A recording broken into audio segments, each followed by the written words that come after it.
Hi guys, it's me, student teacher DJ. Narito ako ngayon para ituro sa inyo kung paano sagutan ang scientific notation. Scientific notation is a way of expressing numbers that are too large or too small to be conveniently written in decimal form, since to do so would require writing out an inconveniently long string of digits. So ang ibig sabihin nito ay dapat yung malalaki at maliliit na mga numbers or numero ay dapat natin isulat sa scientific notation para mapadali at mapabilis ang pagsulat natin at pagbasa nito. Numbers or decimal to scientific notation. So ito yung formula guys. A times 10 to the power of n. Yung A is the coefficient, yung 10 is the base, at yung n is the exponent. So ngayon magbibigay ako ng example. So ang example natin dito ay isang malaking numero. 123 million. So ngayon guys, atin itong ilagay sa scientific notation para mas mapabilis. Yung dot ay ilagay natin sa first digit, yung decimal point.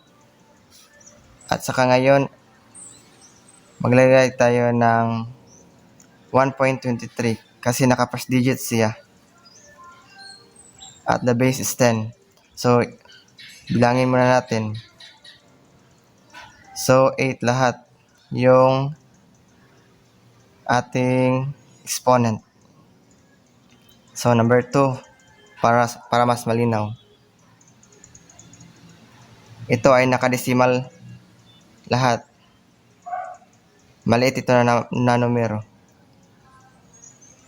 So, sa first digit tayo, sa 3 tayo maglalagay ng decimal point. 3.5 times 10 the base at bilangin natin 1, 2, 3. 3 lang lahat yung exponent niya. At negative siya kasi maliliit ito na numero. So, pangatlong halimbawa.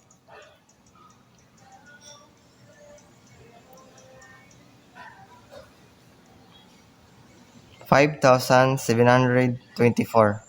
So ngayon, ilalagay natin ulit sa scientific notation. Ang decimal point ay nasa first digit. So 5.74. 774. 24. So the base is 10. So bilangin natin.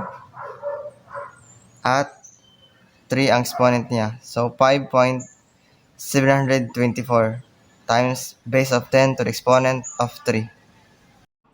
At yun lang po, maraming salamat. Sana may natutunan kayo sa ating talakayan ngayon. At sa susunod na araw, babalik ako para magtalakay muli ng iba pa mga topics about mathematics.